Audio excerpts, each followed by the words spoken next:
Bonjour à toutes et à tous, bienvenue sur Grand Littoral TV pour cette nouvelle édition du journal de la rédaction en ce jeudi 21 juin. On démarre avec vos prévisions météo et du soleil pour bien démarrer l'été. Heureusement, un beau ciel bleu bien dégagé, mais les températures plus fraîches, nettement plus fraîches tout de même que celles vécues hier dans la région. On aura 16 degrés à Boulogne et au Touquet, 18 à Saint-Omer ou à Dunkerque. Les prévisions météo complètes, bien évidemment, juste après ce journal. À la une de l'actualité dans la région, revenons tout d'abord sur la victoire surprise mais heureuse de Cassel au titre de village préféré des Français 2018. Au lendemain de cette victoire hier dans les rues, les Cassellois mélangeaient surprise, émotion, fierté aussi de voir leur ville ainsi mise à l'honneur. Je vous propose ce reportage pour commencer, signé Marine Kijek. À Cassel, l'effet de surprise ne s'est pas tout à fait dissipé. On était deuxième quasiment tout de suite, donc après on y a cru quand même assez vite, mais bon, être premier, non, on n'y pensait pas quand même au départ. Sacré village préféré des Français, Cassel a su s'imposer face à de sérieux concurrents comme le Mont-Saint-Michel. Cassel, une ville de 2300 habitants, au charme flamand avec ses voies romaines, ses bâtiments d'époque, son moulin et ses traditions. À Cassel, chacun a une raison d'aimer son village. Je suis tous les jours surprise par le paysage qui est extrêmement mouvant. Les plus beaux paysages ici à Cassel, c'est pas ceux par plein soleil. Je peux vous assurer qu'il y a des matins, on se croirait au bord de lac avec cette brume extrêmement vaporeuse et on ne s'ennuie jamais justement par rapport à ces paysages. Et avec un tel titre, Cassel s'attend à l'arrivée de curieux dans les semaines à venir. Une bonne nouvelle pour le tourisme. On ne s'attend jamais à une chose pareille. C'était quand même un sacré challenge à relever. Et ça va certainement avoir un essor économique formidable. C'est quelque chose qu'il faudra prévoir pour accueillir les nouveaux touristes. Avec cette victoire, le village peut s'attendre à une fréquentation en hausse de 30%. Avec l'arrivée de la saison touristique, Cassel a certainement de beaux jours à venir.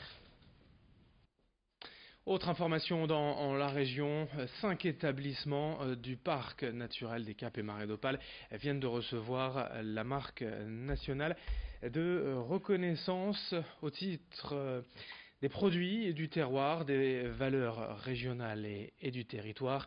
Une marque nationale qui permet de mettre en avant ces produits locaux, les producteurs également, et le savoir-faire en termes d'accueil et de valeurs régionales.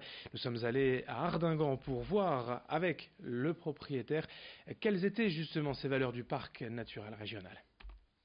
Leur parc, c'est une marque nationale, comme je l'ai dit tout à l'heure, qu'on attribue suivant un cahier des charges à des produits régionaux, des fromages, du beurre, voilà, plusieurs, enfin des fruits, mais aussi là d'abord aux estaminets, c'est-à-dire qu'au dernier commerce qu'il y a encore dans nos communes rurales, qu'il faut absolument aider.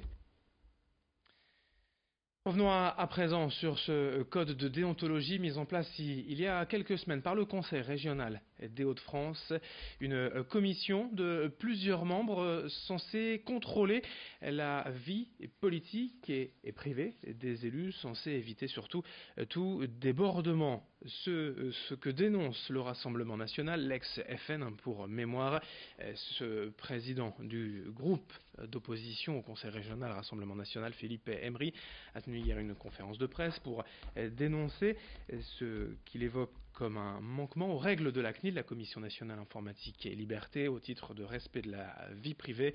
Je vous propose de l'écouter, Philippe Emery, sur Grand Littoral TV. En l'occurrence, il nous demande de tout révéler de notre vie privée hors mandat électif. Or, la loi a quand même, au moment où on nous parle de la protection des données personnelles, où nous venons tous de recevoir sur nos messageries électroniques, êtes-vous d'accord pour faire partie de ce fichier? Voilà, alors que je suis élu, qu'on vient me demander de tout révéler sur ma vie personnelle, y compris dans le domaine des opinions philosophiques, religieuses, sexuelles ou autres. Je veux dire, cela est incompatible. Ma liberté d'élu, c'est la transparence sur toutes mes fonctions d'élu, et c'est de garder le caractère privé de ma vie privée. On enchaîne en images avec toute autre chose dans ce journal. À Laune-Plage, nous vous présentons la dernière innovation du conseil départemental en termes d'entretien, de réfection des routes. Le conseil départemental vient de s'équiper de cette nouvelle machine, la Bagella, qui peut récupérer l'enrobé des routes, le recycler sur place et le réutiliser. D'ordinaire, les usines de traitement des enrobés, des bitumes en fait sur la route, recyclent 15 à 30% seulement du produit. Ici, le recyclage est de 100%. Le principe est simple. La machine récupère l'enrobé, le chauffe et le recycle à même le chantier pour directement le réutiliser.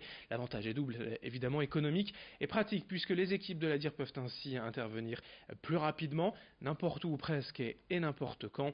Explication sur place donc à Laune-Plage lors d'un chantier sur une petite route, au micro de Corentin Escaillé. C'est le vieil enrobé qu'on a récupéré, qui a été raboté par les grosses raboteuses qu'on peut voir sur les routes. Et ça on récupère, on le stocke au sec et il faut éviter qu'il soit humide ou sinon ça fait pas mal de fumée. Et une fois qu'il est sec, on arrive à avoir un produit correct. Et grâce à ça, on arrive à avoir un enrobé qui nous permet de traiter en hiver ou dans les périodes où on n'a pas d'enrobé, des centrales d'enrobé. On a, nous, notre propre matière pour pouvoir pallier aux nids de poules en hiver ou aux déformations importantes. Donc on peut intervenir quand on veut. On termine ce journal sur Grand Littoral TV avec quelques images d'un jeu vidéo 100% made in Hauts-de-France. Epic Loom est un jeu désormais disponible sur PC et console, prochainement sur PS4, déjà disponible sur Xbox, un jeu volontairement vintage pour les purs gamers. Ici l'ambiance est totalement rétro, le joueur dirige un personnage coincé dans des cassettes VHS. L'idée c'est pour le studio roubaisien à l'origine du jeu de quitter les plateformes mobiles très concurrentielles pour aller plutôt sur les consoles et espérer plus de rentabilité. Explication au micro de Xavier Silly. Le modèle économique est plus sain, c'est-à-dire que les gens achètent le jeu. Alors que sur mobile, l'habitude maintenant est au free-to-play, donc le jeu est gratuit. Et si le jeu on l'aime, on paye des choses dedans. Et là on a des taux de transfo, pour vous donner une idée, qui sont à 2%. Donc il faut avoir des millions ou des dizaines de millions de joueurs pour gagner des sous. Alors que sur PC, console, si on vend notre jeu 15 € par exemple, nous on en vend 20 000 dans le monde entier, on a rentabilisé le jeu. Donc on n'est pas du tout sur les mêmes échelles. Epic Loom est donc d'ores et déjà disponible au prix de 15 € sur PC et console, notamment Xbox et Switch. Elle le sera sur PS4 en septembre. Fin de ce journal sur Grand Littoral TV, à suivre vos prévisions météo.